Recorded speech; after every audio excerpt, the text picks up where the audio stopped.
The Game Schooler podcast is a weekly audio show that educates new and experienced gamers about the awesomeness of tabletop gaming. In this week's episode, we'll cover Hutan, Life in the Rainforest, our game of the week, discuss factors that influence expectations in the school of gaming, and wrap it up by revealing our high five transportation games.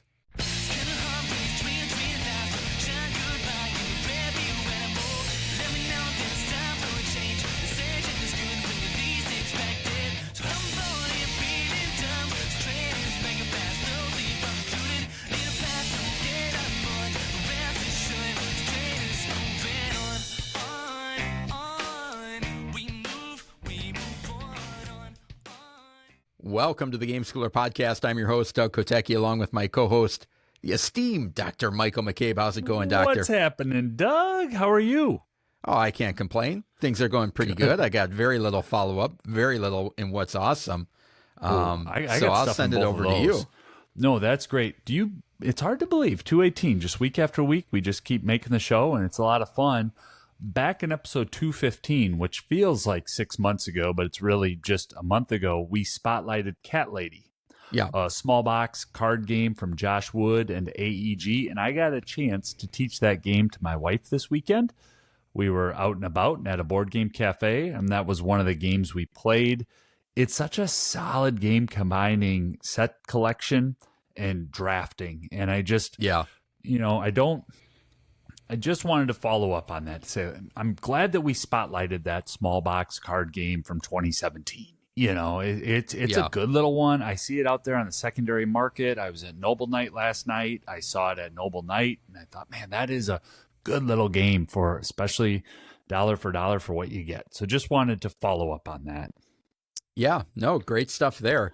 The only thing I have for what's awesome in gaming this week is just the idea of being grateful to play games, and the idea that, you know, we have a weekly game night, and, you know, as our kids grow up and people get busy and it gets harder and harder to find that time to game, and something small, you know, somebody gets sick or some, you know, whatever, something comes up and you miss a game night or things. Life happens, exactly.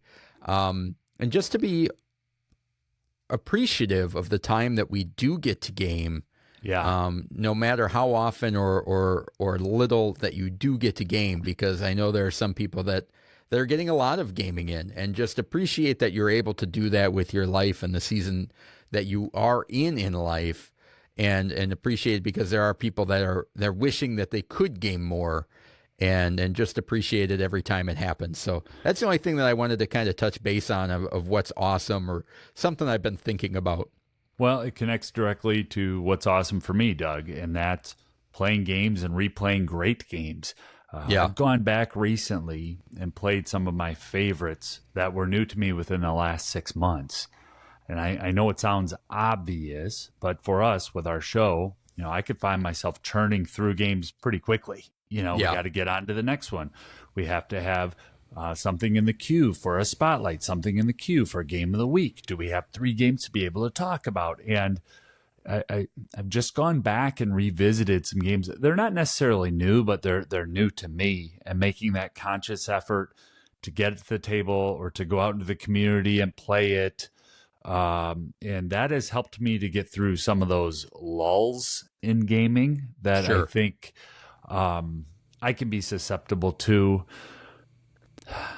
because I don't want to speak for you, but we are fairly routinized humans, especially with our weekly show. So it's like you can see, oh man, the guide for Gen Con is out. We know what's going to be available there and which booths are going to, it's like, ooh, our houses are about to be flooded with games for a full year's worth of content. And I wanted to just go back and revisit some of the games that I've really enjoyed playing, in the last 6 months or so. So that's been fun, and I hope to play some of those with you coming up here at a game day that we have, and also just my family, and even playing them solo, just getting them back to the table and revisiting them again. So I'm not just going through another cycle of 30 or 40 games and taking them to Noble Night to sell for credit to get more games, but really pausing, revisiting, and that has been awesome.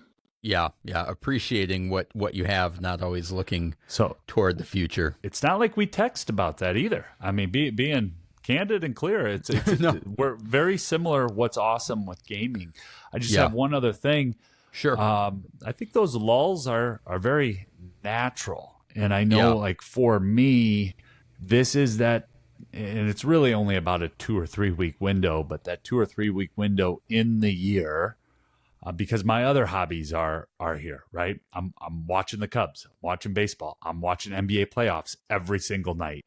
So Yeah. it feels like, board games are a little bit like work, and just give myself that permission to, well, don't make it like work. What games do I already know the rules of? Have I really enjoyed playing since Thanksgiving to forward? And get those back to the table and play them again. And Yeah. that's kind of been helpful for me. Well, and if you live in Wisconsin and it's you're coming out of winter, You're defrosting. you're different. There you go. This is it's starting to get a little warmer, so starting to get things set up outside, and there's now yard work to do, and the kids want to ride bikes, and all of the pleasant to go on a walk. Yeah. Spring cleaning is a real thing, and just getting organized. So all of those things kind of create a perfect storm, and just appreciate the things that you can do and have the time for. That's a big deal. All right, so our spotlight game this week is Middle Ages. This is from Studio H and designer Mark Andre. He is the designer of Splendor, and the art is by Claire Conan. 2 to 5 players, about 30 minutes, ages 10 plus, and this is a family game. In a medieval kingdom of rolling hills and fortified towns, you stand as a lord shaping your fiefdom's destiny. Will you develop bountiful farms, erect sacred churches, or wage war from mighty barracks to become the wealthiest ruler of the realm? In Middle Ages, players take on the role of lords, drafting plot tiles over 16 rounds to build a thriving fiefdom and amass the most wealth. Each player starts with a personal fiefdom, board, and a lord piece, ready to claim their legacy. Each round, players choose from a row of plot tiles consisting of fields, mills, villages, ramparts, markets, barracks, churches, and palaces. On your turn, place your lord piece on an available tile in the current row, claiming it for your fiefdom. The catch? Tiles on the left are lower value but grant earlier picks the next round, while higher value tiles on the right push you later in turn order. After selecting a tile, add it to your board, triggering its unique effects and gaining income. For example, fields gain gold based on the number of farmers in your villages, barracks let you attack weaker rivals, and palaces increase your income. A rampart even enables you to reserve a tile for a future round and disrupt opponents' plans. Event cards shake things up every 4th round with bonuses or challenges like gaining coins or discarding tiles. The game ends after 16 rounds, and players tally their coins gained from tile effects, income, and events throughout the game. Any player that fails to build at least one of each tile type loses 10 coins, and the richest lord wins. Can you weave a tapestry of medieval prosperity, or will your fiefdom fade into the annals of history? So that is a brief explanation and overview on how you play Middle Ages. What do you like about this one, Michael? Doug, I absolutely love the tile draft, and trying to stay one move ahead is delightful because I feel like I have some control of where I'm going to move and how my horse is positioned, but I really don't. And I just love how that part of the game, that's something that surprised me. I mean, Marc Andre from Splendor fame is, a well-regarded designer. But the first time that I played Middle Ages, I was really struck by how much I enjoyed the actual draft, let alone trying to get pieces to fit together and the bonuses that kick off after that. But I think that's really an enjoyable part of the game for me that surprised me. How about you? Yeah, I mean, I love the King Domino draft style, which is kind of what it is. And I wish more games did that. I like the idea of taking something, and maybe it's not the best tile that you can take, but you're going to get to pick early next round. Yeah. Or you take something really powerful, and it's like, I don't really care about anything in the next round, so I'm going to go what I needed right now. Yeah, exactly. Or maybe or there's nothing out there that I really want on the next round. It's not important which one I get. So I really like that. Yep. This game, I will note that it can be mean. When you play some of the barracks cards or things like that. However, you can destroy somebody else's board. But the interesting thing is, after we played it, I think the emotional damage is actually worse than the effects in the game. Yeah, it's pretty balanced that way. Yeah, so it feels like, oh, I just completely destroyed one of their buildings that they just took in the last round. But there are also buildings that allow you to get those buildings back. Yeah. And if you're the one doing the attacking, you're not really using those buildings, but the person that is getting attacked is using that building to get them back out. And I think I attacked you several times in the one game that we played, and you were pretty much back up to a full board by the end of the game, right? Well, long time and even new time listeners will know if there's a military element in a game, Doug's going to crush on that military element. So the first time I read the rules because of my own insecurities, I don't want to be attacked. No, it's good. It's your play style. But the first time I read the rules, I was like, okay, what's the graveyard one called? What building do I need to make sure I get 3 or 4 of throughout the game so that I'm able to rebuild the buildings that I drafted? I think that's a really good point. Initially, it could come off as terribly mean, but even partway through the game, I'd say 2 or 3 drafts in, if somebody else at the table has the destroyer buildings, it's just I've got to make sure that I've got some buildings that can bring them back. So I do like how that's mitigated in the draft, and I feel like there's really good level of control. The other thing that I just love how the bonuses kick off. The game moves pretty quickly. You're just taking 16 turns, but about halfway through the game, you start to get those bonuses that trigger below your board, and that helps to zoom in on, okay, what future buildings do I need to draft so that I can initiate the bonuses that I've already built into my board? And I think that was just, like I said, a lot of fun. The game was a lot of fun. It felt like a condensed Orleans to me. And maybe some of that's just because of the draft or the setting and the style, but you're not pulling anything from a bag, right? But I still had that feeling of how bonuses were kicking off and how the game flow was happening and trying to get certain buildings to fit in certain places. The game stood out on its own, but also reminded me of other games I like to play. And a quick game.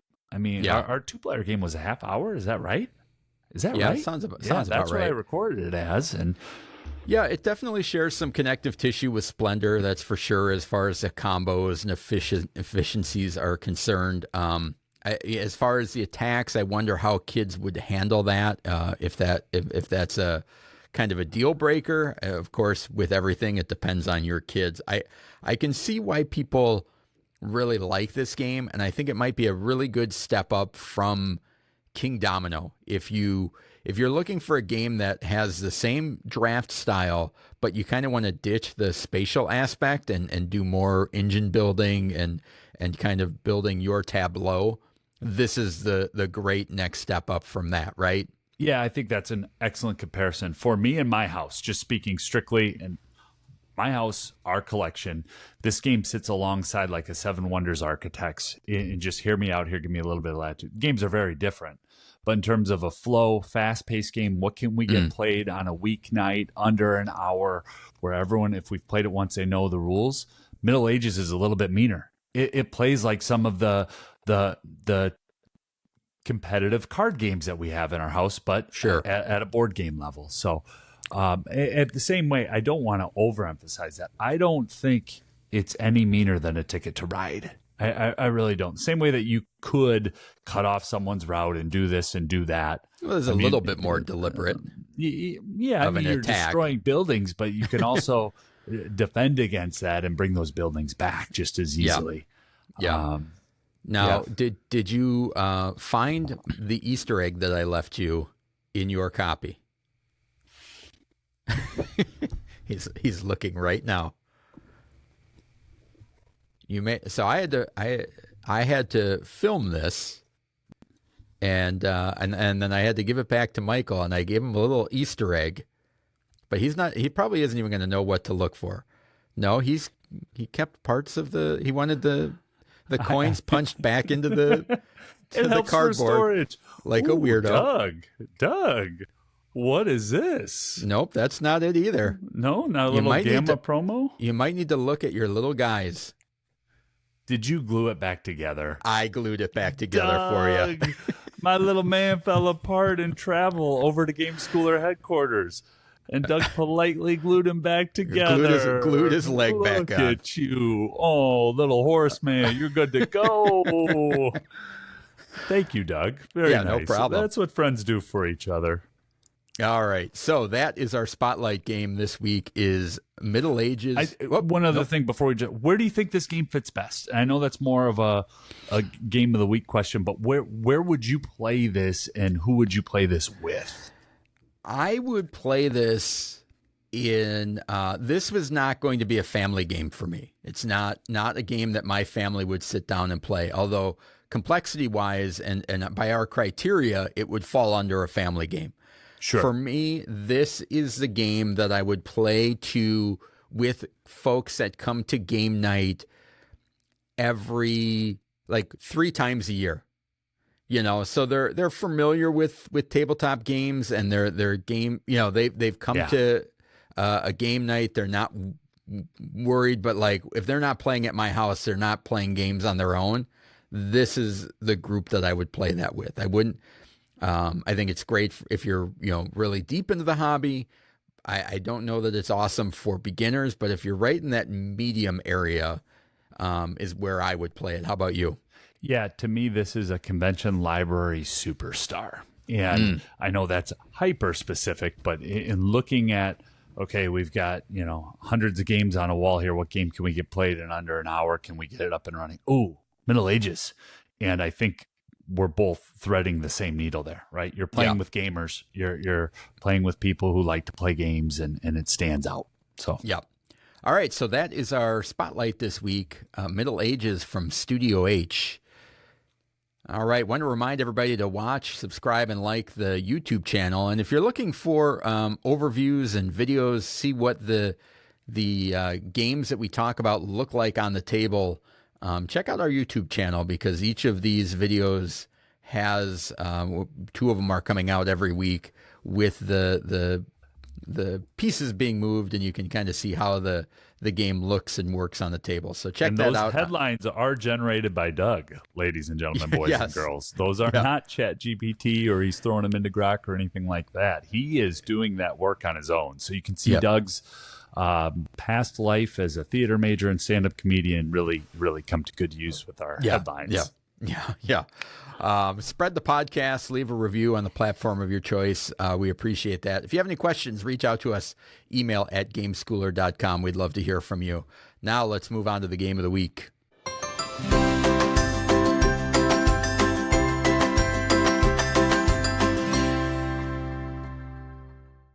The game of the week.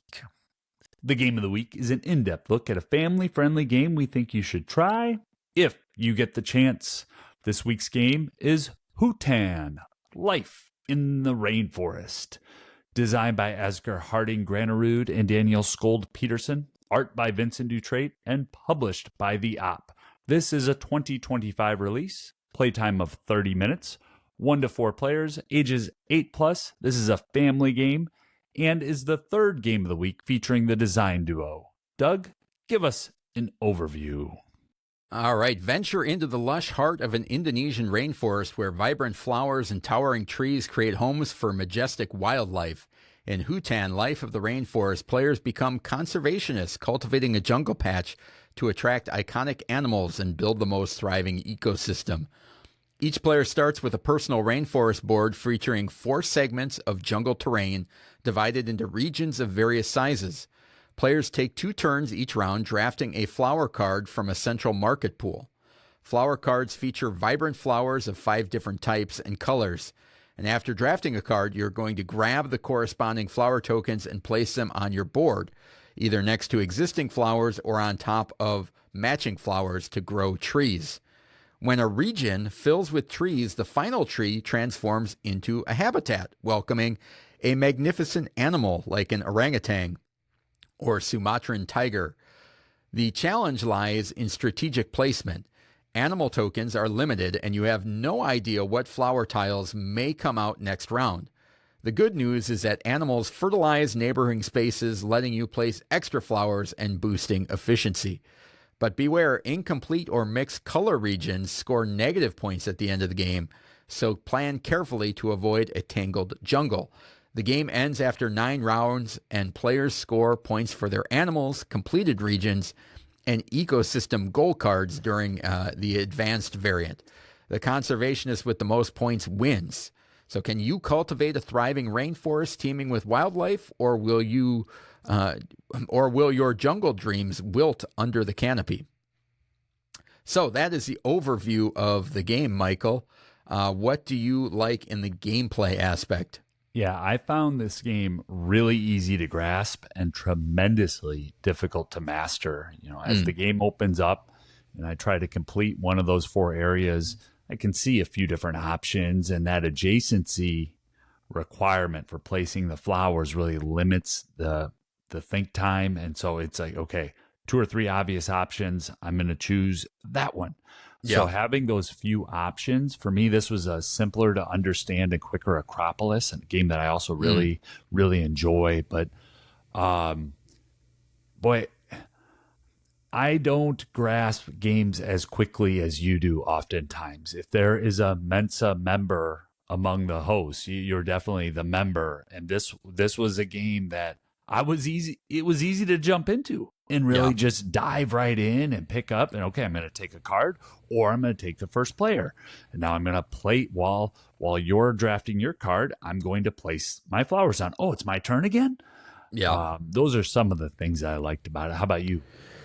Yeah, I mean, I think it's a fun puzzle, right? Should you fill up your spaces or add animals? And if you do add animals, can you do it in a way that maximizes fertilizer? Sometimes, so you have to go kind of 3 steps, and we'll get through this later with some of the skills, but you have to think about, okay, what color am I putting in this region?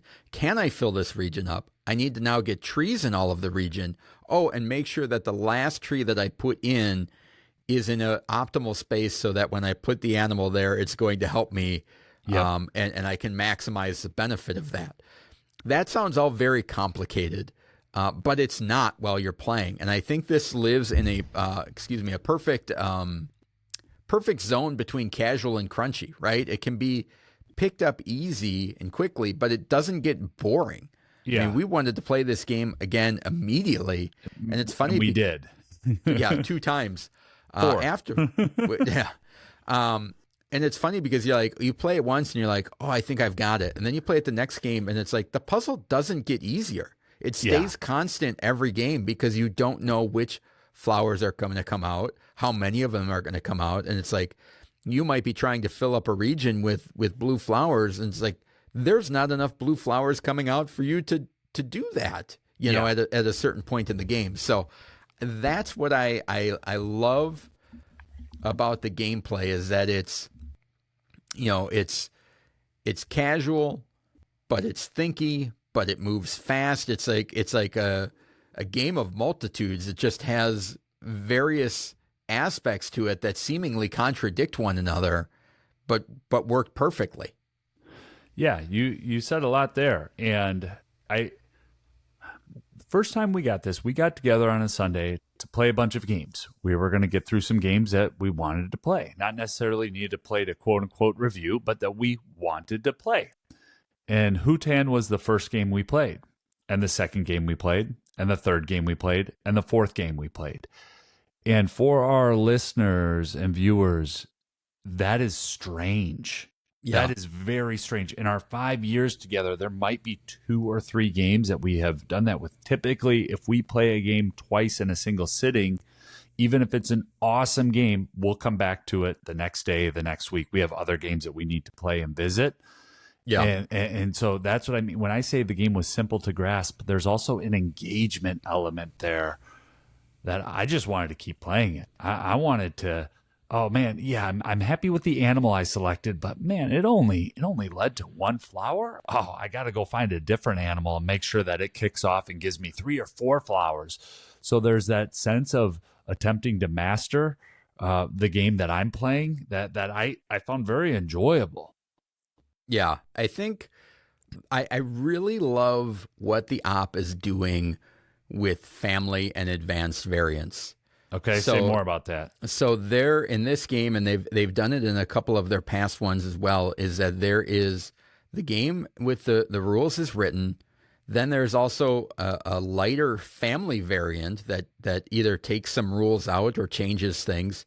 And then there's an advanced thing. So you can play this on 3 different levels. The family one, the animals don't fertilize, so you don't need to worry about teaching players that of how that spreads out.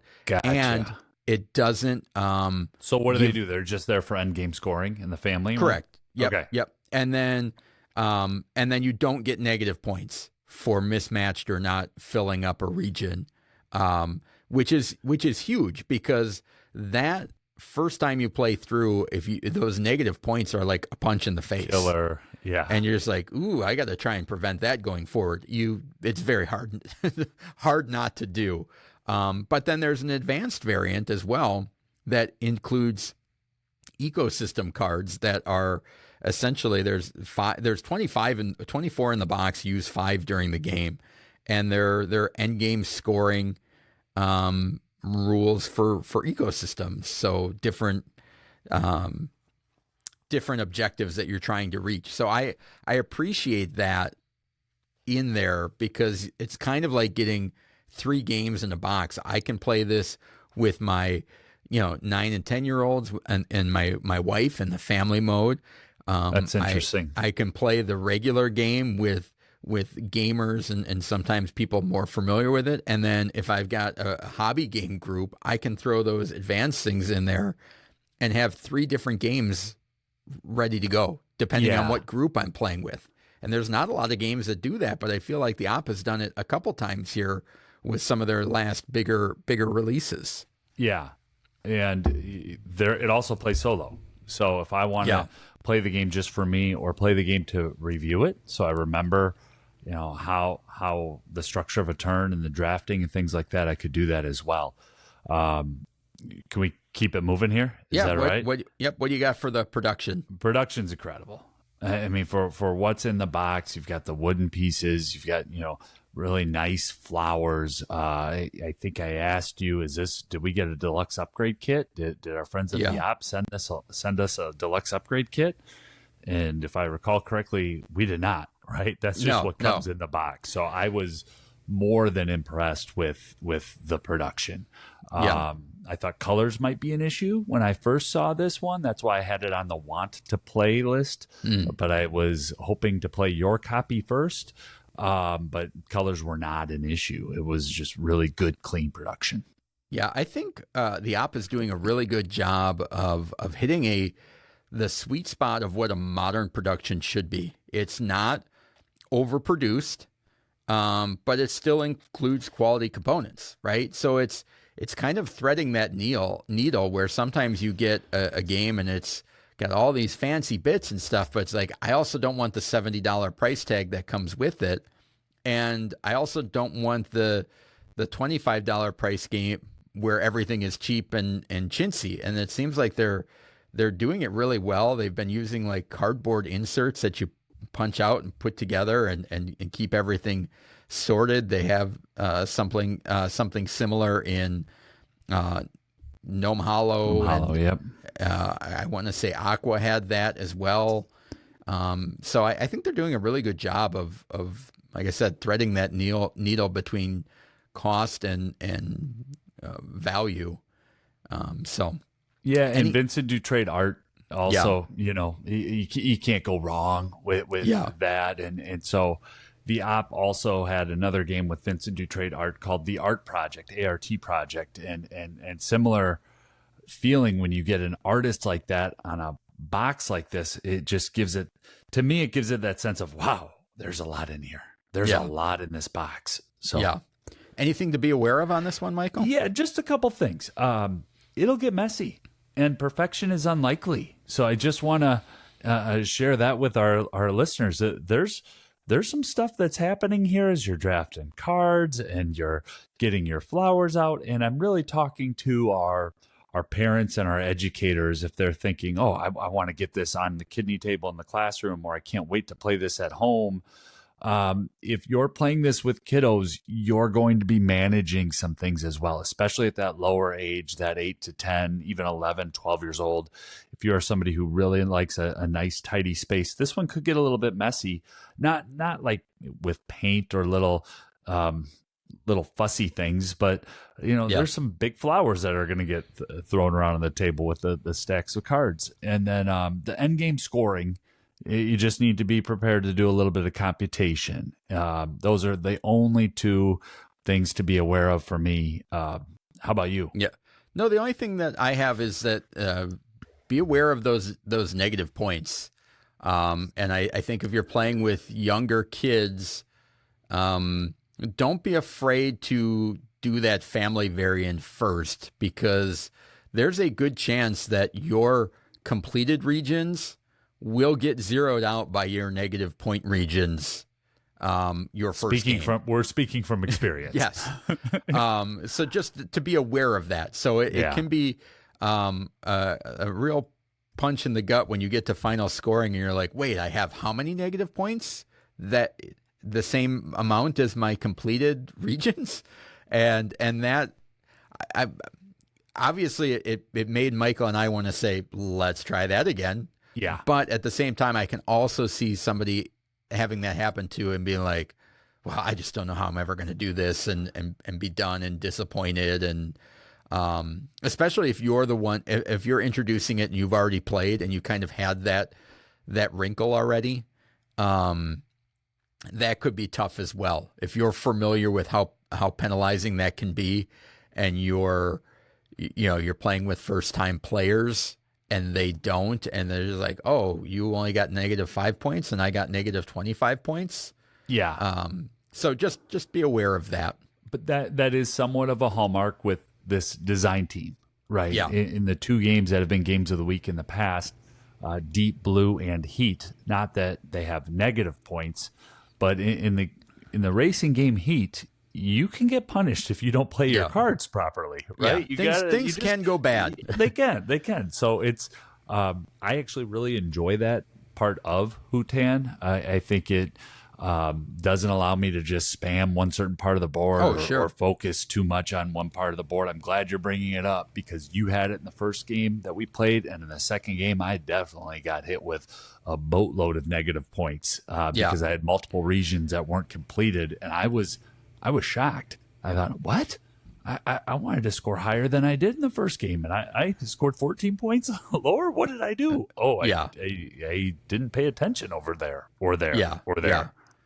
Yeah, it's a thing that I love. I think it is part of that puzzle that pushes you of, oh, I can do that. I can do that better. I can do that better. Yeah. Let's try it again. Let's run it back. And more of just be aware of it, that it's in the game, and it didn't affect me that way, but I'm just curious if that would affect other people differently and kind of sway their opinion on the game. How about skills, Michael? Yeah, my first skill is processing information, a game in which players must examine or analyze information. I think in looking at the draft, there's one piece that we haven't talked about yet. One of your draft actions, you can actually choose to be the first player in the next round. And more than once, I found that to be a very valuable selection, being able to choose that turn order piece. The other part where processing information is just looking at when is the right time to go in and try to get that animal. And there's a few different skills that could fit what I'm saying there. And I could see how Doug could bring that into a variety of skills as well. But just being able to handle that from a processing standpoint. What's your first skill you want to talk about? The logistics, which is a game that allows players to manage production flow between the point of origin and consumption. And that process, which I mentioned of one of the things I really liked about the gameplay, is trying to lay out your board in a way that makes sense, because it has to happen in a very specific order. You have to get flowers, And then you need to stack flowers on top of them in order to create trees. And then you need to fill up the whole area with trees before you can get an animal. And so trying to figure out how you're going to do that with the cards that you're drafting and lay out your board in a way that kind of keeps it open so you have options. And because there is a point towards the end of the game where you're like, I can't do anything with these. And am forced to make incomplete or mismatched regions. And so following that production step by step and making sure that it's a little bit of an assembly line type of thing of making sure I have all of the parts I need to pull off the goal that I want to. And so normally you kind of think of I've got to get this resource, and then I've got to change it into another resource and then deliver it to another side of the board. This is kind of following that same idea of step, step, step, but it's in a more of a spatial arrangement of like, how do I fill up my warehouse efficiently so I don't run out of space to put the things that I need to? And then when I put the things that I want in there, to make sure they're helping me in an optimal way. And filling up your warehouse in a proper order, right? Yeah. And I think, so we put all the couches in the back, but I think that leads into comprehension, which is this is a game that requires players to perceive and understand the concepts, ideas, and functions of the game. You don't get to that level of logistics without understanding how the game works and how to use those actions and turns to your advantage to make them work. So that's why I put comprehension on there as well, which it fits in with your processing information too. Yeah, really good pair of skills there. I'm going to add one that I haven't really used and referenced this skill quite like this before, and that's resource management, a game that boosts a player's capacity to efficiently and effectively oversee available assets. And typically on our show, when we talk about resource management as a skill, we're talking about, do you have cards, or do you have, some items that you're able to convert and manage? And at some point in this game, I don't know if it's in that, fourth, fifth, sixth, or seventh round, but the board itself in front of me actually becomes a resource because I have a few trees, but I need to get a few more trees in order to get an animal. And just being able to effectively see that on the board and to manage the board as a resource itself is, I think, very unique. And I mentioned this earlier in the segment when I called out to Mensa. Mensa is an organization for very smart people. All right. And Hutan was very recently received the Mensa seal of approval. So there's an article out there on Board Game Wire. I can throw it in the Discord when this show airs as well. But I think it's that the game takes skills that we've talked about show after show after show after 218 shows and really shapes them in a different way. You just talked about logistics and had me think about logistics in a way that I hadn't thought of. And for me coming into the segment, I was like, well, the board itself that you are creating is the resource that you have to manage in a very unique way. Yeah. The last skill I've got outside of spatial perception, but we talk about that all the time, and it's tile placement. Of course, there's going to be that in there, or tokens putting down on the board, but is observation. Anytime that you're drafting cards from a central row, there is a little bit of looking around the table and seeing, okay, maybe this may be the one that I really want, but can I afford to leave it out there? So I take it with my second one so I don't get stuck, all of that type of thing of looking around and seeing like, Michael's really going to be looking for that red flower to finish up that patch. So he's probably going to want that. And Dan might want this one. And so analyzing like, oh, maybe I should just take the start player now, and then the other one will be around for my next turn type of thing. So observation, a game that rewards careful watching of details, behaviors in order to understand and arrive at a judgment. Yeah, and the only thing I'll add into that, it is in every phase of the game, early, middle, and late, constantly observing. In an early game, it's the draft, what cards are available, might I be able to get in this round. In the middle of the game, it's kind of seeing what opponents are doing, and at the end of the game, I'm only observing what I'm doing, and there's a sense of urgency around it. So yeah. All right, so what are your final thoughts on this one, Michael?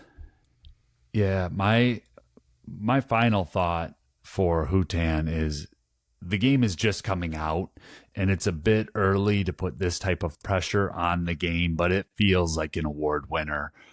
Could be a spiel. I don't know, way too early to be thinking about anything like that. I just hope it gets a lot of love at a lot of tables, and it fits in so many different settings. Yeah. I think it's a great game with approachable rules and rewarding gameplay, but it doesn't outstay its welcome.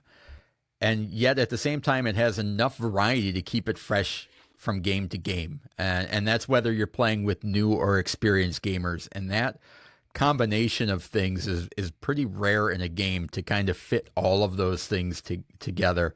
Almost the theme of this game, I feel, is like threading the needle because they did it so well. And so that is our game of the week this week, Hutan. What's the subtitle? Life in the Rainforest. Yep, Hutan, Life in the Rainforest by the Op Games.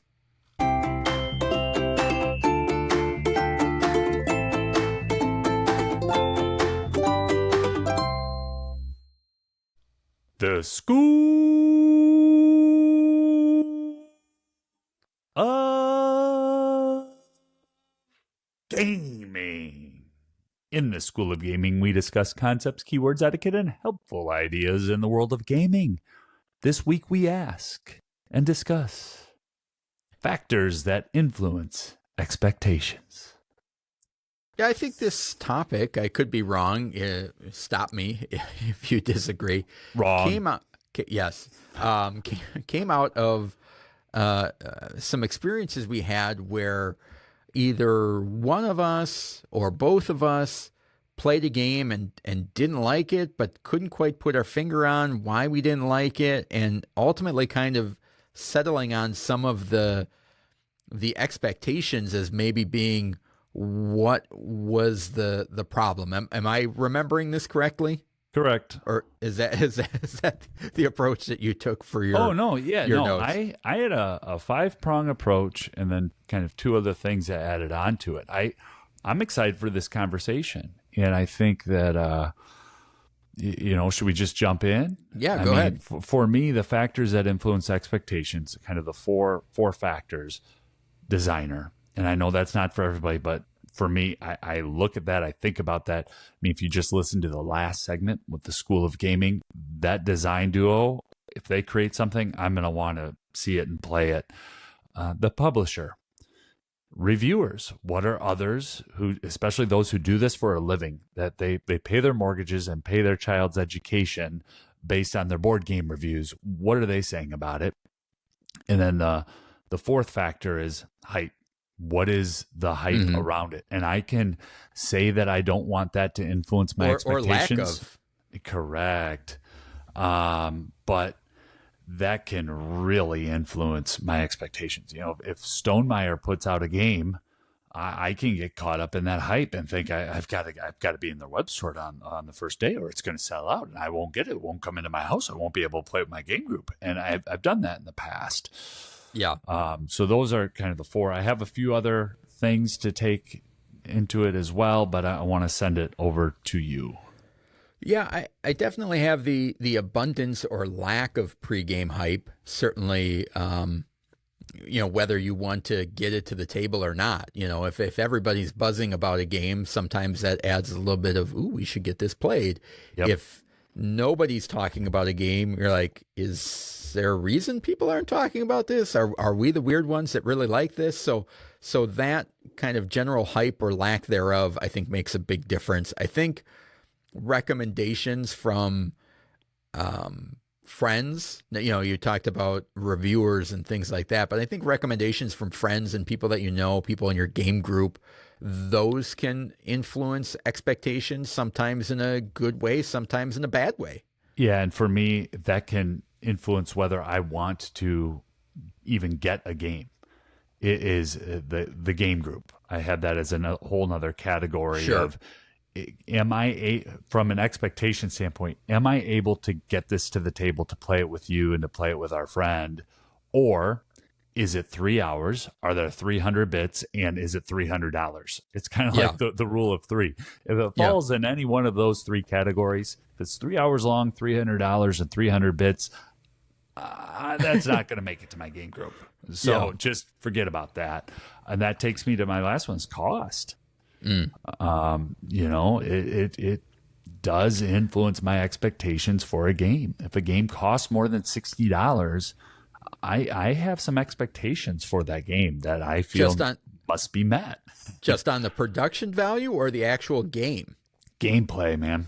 I expect something to come out of that box that I want to come back and revisit and play with other people and show to other people and want to be excited about. Yeah, I don't necessarily. I don't know if that influences my expectations on the gameplay. Right, like if I'm paying $150 for a deluxe version of a game because it comes with all these plastic pieces and metal coins and all of the production, and I can see, oh, well, clearly this is where the extra $100 is coming from. Sure. I don't necessarily attach that to the gameplay. Now, obviously, I want the game to be good because I've spent that much money on it, but I don't necessarily attach the two things. What is interesting as I was making this list, because the initial list that you had and was very similar to the things that I was thinking about, but ultimately it led me down the path of all of those factors lead to assumptions.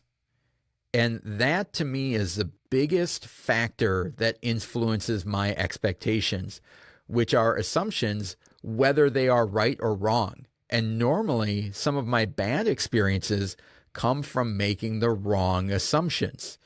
That may be the theme of the game, or the way that the artwork looks, and or the publisher. Maybe if it's a game from a publisher that makes a lot of family games, and then I play a game from them that's got a lot of take that and is very mean. Yeah. The problem is not that the game is take that and mean. It's that my expectations weren't set up for that. I didn't dive into the game thinking I was going to play that type of game, because I don't necessarily have a problem with that type of game if I know that I'm playing that type of game. Yeah. And that can be on the publisher or a designer. Somebody steps out of their wheelhouse, or I know that, well, if Michael doesn't like it, then I'm not going to like it, or vice versa. Or a big name reviewer says, this is the greatest thing ever. And it's like, yeah, but I don't like the games that you like most of the time. Yeah. We don't match up on that level. So a lot of it to me is making assumptions across those 5 or 6 things that get you into trouble as far as what the expectations are when you're playing it and whether you have a good experience or don't. Yeah, that's spot on. Taking that just a slightly different way, when my impressions don't match the expectations that I had prior to playing it recently, especially over the last year, it comes down to oftentimes theme or mechanics. Is that I expected something out of this game because of the theme or the mechanical appeal that was sold to me, essentially. Sure. And my impression did not match. And I do want to pick just one specific game, and not to trash on a game, but Gen Con 2024, my number one game, I believe, I'd have to go back and look at the list, but the game that I was most excited about, that I paid full MSRP about on day one, was Video Game Champion. I was excited because the theme, it was my first job, was in our family run, video game shop. And I had all these memories. And so there were all these expectations that were set because of my own life experience and what I'd heard about it. The publisher, Arcane Wonders, is one that I generally love. Reviewers, there's tons of hype. Went and got it. And it was too much of this, too much of that, too much of the, it just, my impressions didn't match some of the thematic expectations wrong. That's a me issue, Doug. That's not anything that anyone else did, but my impression was I was left with a sense of, I thought this was going to be a little bit different, but I made those assumptions. You know what I mean? Yeah.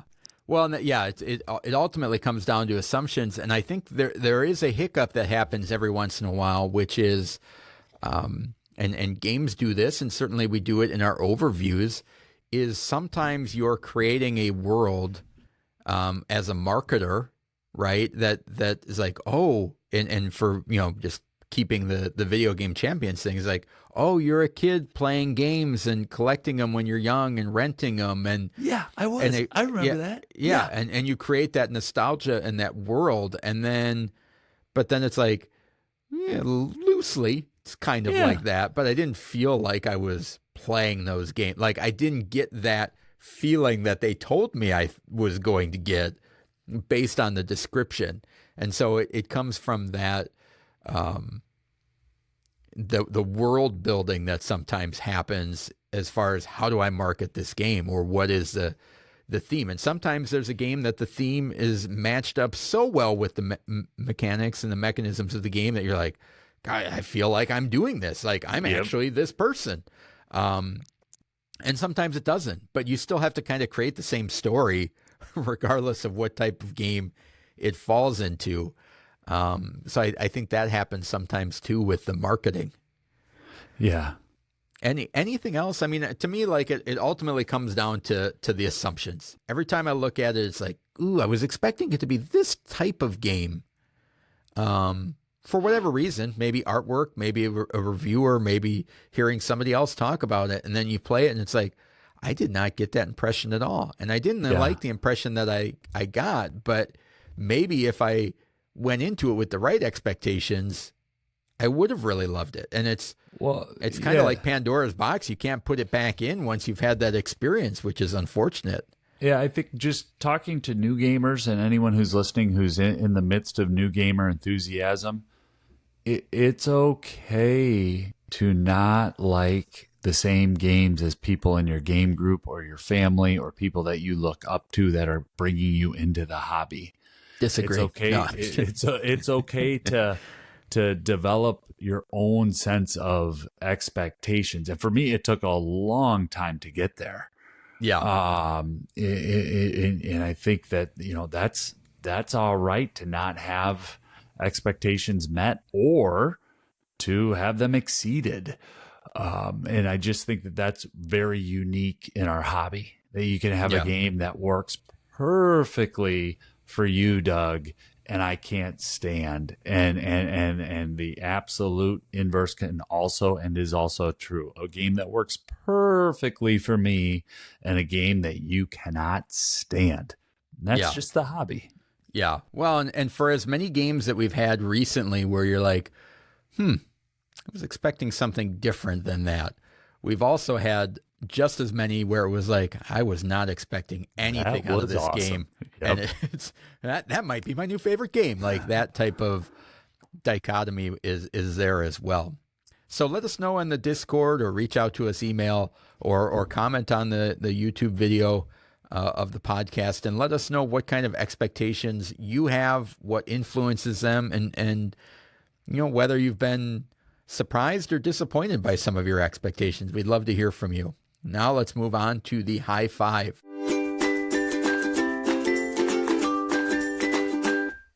Every week, Michael and I highlight a list of games we want to play, enjoy, or spread the word about. And everybody loves lists. And this week, we're going to be taking a look at our favorite transportation games, which is a very interesting list to make and very difficult for me. How about you? What do you mean? Because you had so many? Well, I fell into a trap of that's a travel game, not a transportation game. And also the idea of like what I tended to lean towards, like when I think of transportation, I'm like trains, planes, and automobiles, right? Like that. So it like had to have that thing where it's like, yes, you are a pirate on a ship traveling. You don't think of whales, snails, and rails? No, I do not. Rails, I do. So it was interesting, and there's the Board Game Geek list for transportation games. I thought was very odd and disjointed, and games that the first games I thought of, I looked up and I'm like, this isn't transportation. I guess you're creating a transportation system during the pre-industrial revolution. Yeah. Well, and I was like, is walking on my own 2 feet transportation? Because if that case, Tokaido or Namiji might fit. So it was very interesting trying to taking games off my list here, Doug. Making rules. Oh, that you liar. What You'll do you got find at number out. 5? Number 5 for me is a Whale Rider game, and it's Whale Riders by Dr. Reiner Knizia. Whale Riders is a set collection game from Dr. Knizia with racing elements. It was initially published by Grail Games with a new printing that is on Kickstarter right now. Gorgeous art from Vincent Dutrait, of course. And players are moving along the Ivory Coast and collecting items. You're racing and buying and selling as many resources as possible to make money needed to acquire the richest prizes. That's Board Game Geek explanation, not mine. I'll give you a little bit of my explanation. You're moving down these 4 or 5 tracks on the game, and then you're moving in on the tracks to select items. And then you got to take them back to the start point of the game to sell the items. And what I love about the game is the variable ending. The game ends as soon as all of these precious pearls have been collected. So you have this nice tension. I enjoy this one. It's my number 5.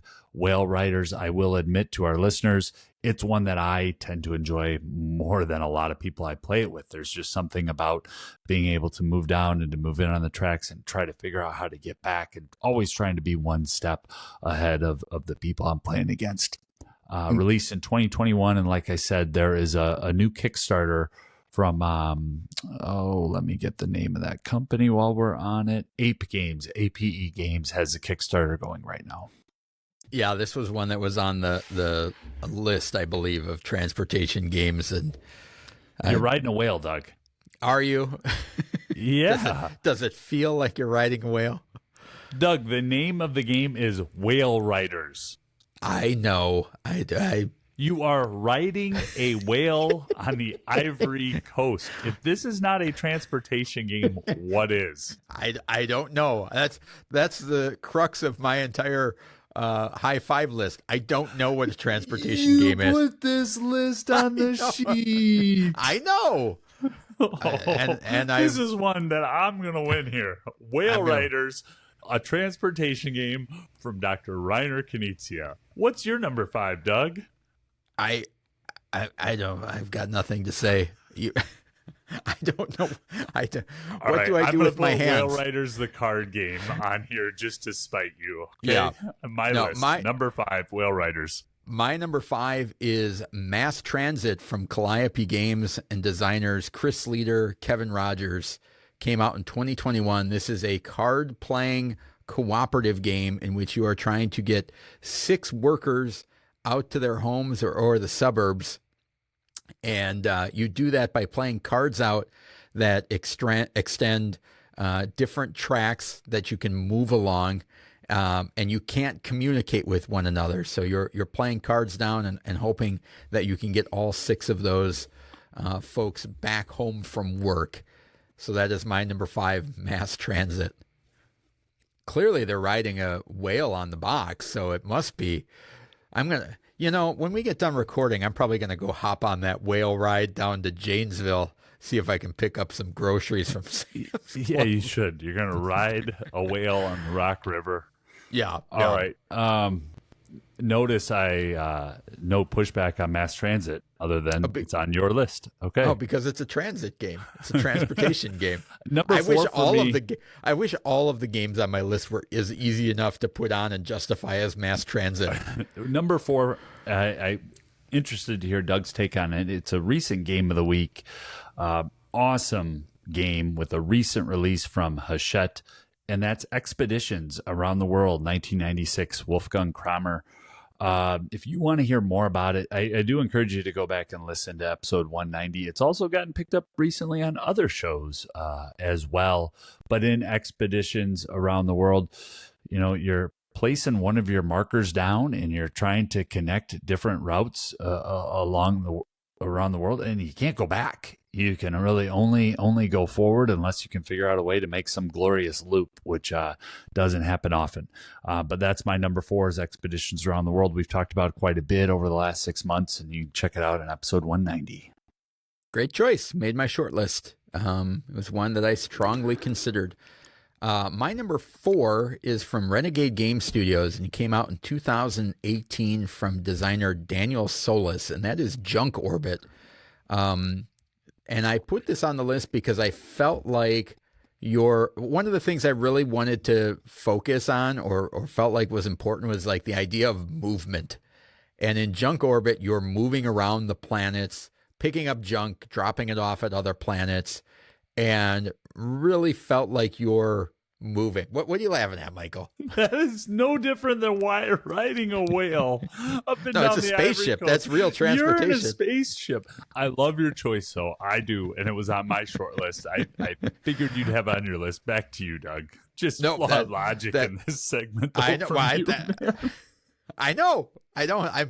I feel like I'm a riddle trapped in an enigma. I can't figure it out. My number 4 is Junk Orbit. Say more about that, though. What I love about that is when you shoot something out of your ship, right? You're expelling garbage to propel you and forward. Then the garbage goes back too, so you have to figure that out. Yep, we need to talk about that in the game of the week here.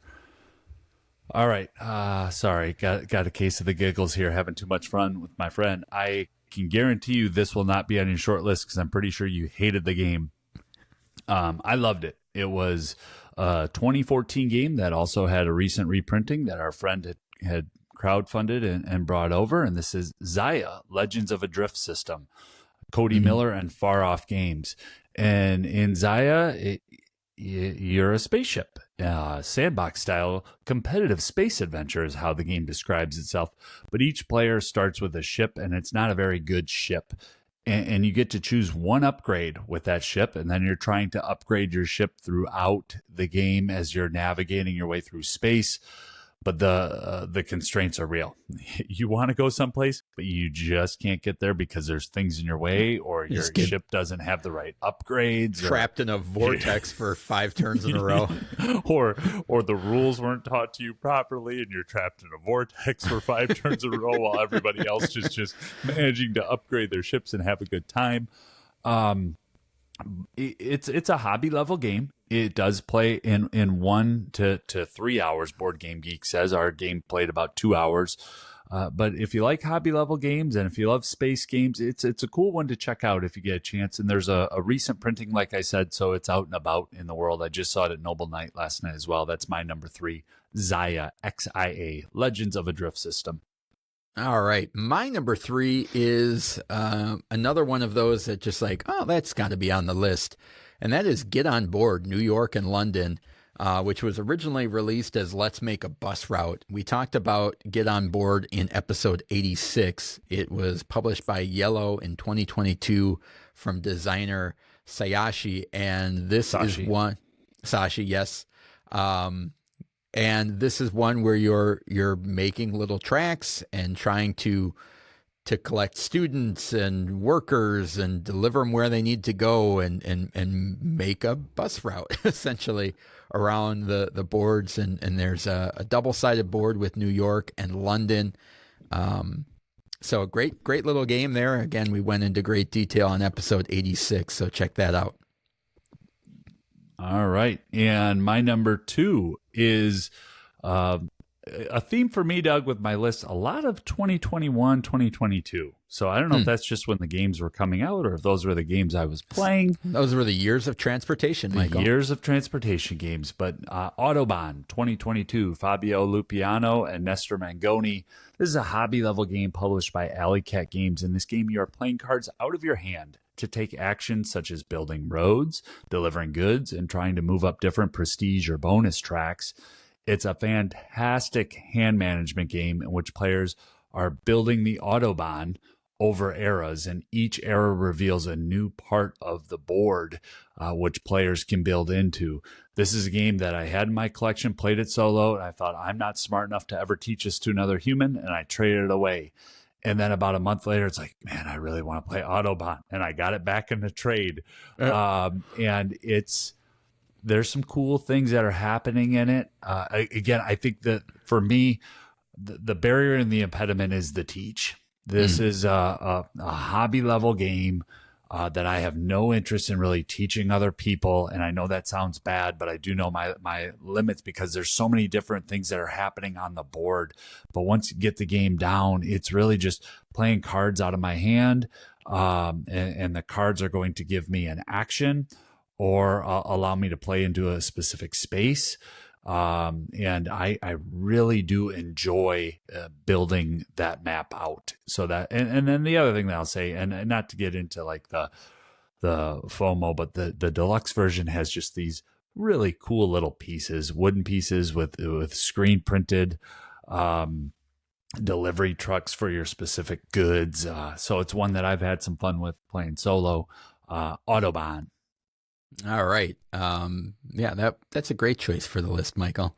No, what do you mean? What do you mean? A game that you and I will never play together that I'll probably only play solo, or what are you saying?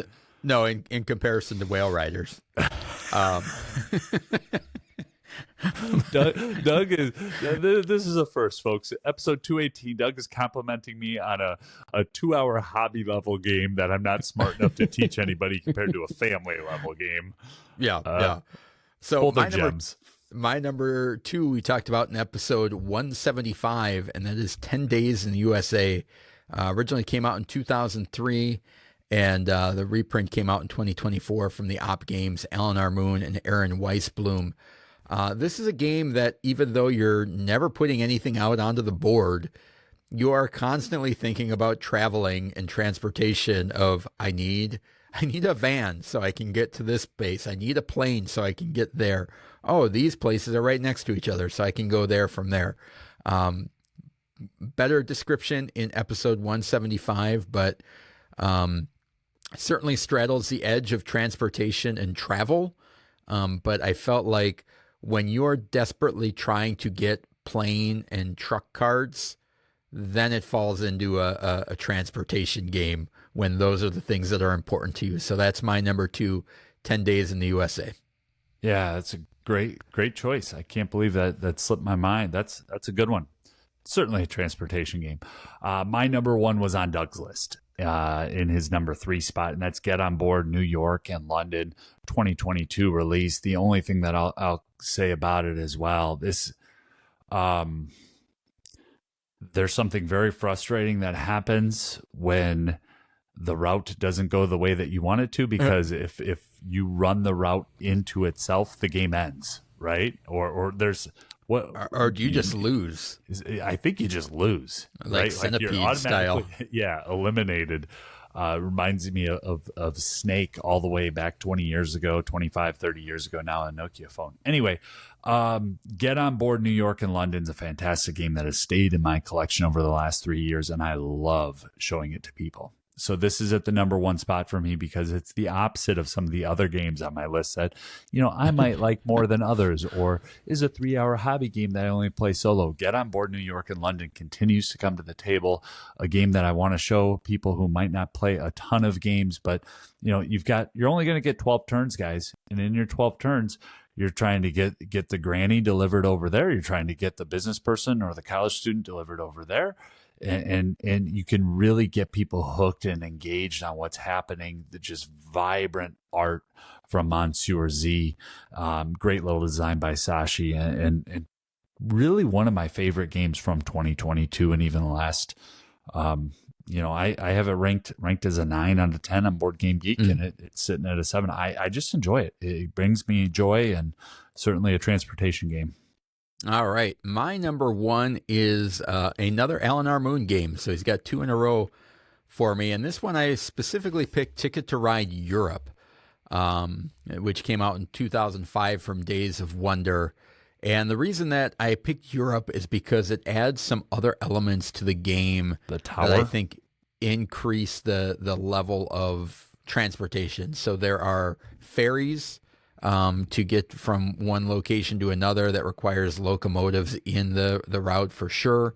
And then the stations that allow you to branch off and use somebody else's route at a little bit of a detriment of points. So those two elements, I think, add a little bit extra level of transportation, but any Ticket to Ride, I think, would fit in this spot. We talked about the original way back in episode 2.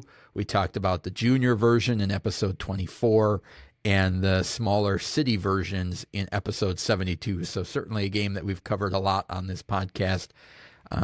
Sounds like we need to get Ticket to Ride Europe played at some point, Doug, so we could cover that one. Yeah. I have it on my shelf. I haven't played it. I haven't played the Europe version. There's a couple of expansion maps that you have that I'd also like to play. We should start playing some more Ticket to Ride, man. Sounds good. Let's put it on the schedule. Any honorable mentions for you, Michael? Yeah, I had one. I had it in the fifth spot, and I reluctantly moved it out because it's Wormholes, designed by Peter McPherson, published by AEG. It was his follow-up game to Tiny Towns, one that I've actually owned a few times. I've owned it, traded it, owned it, traded it.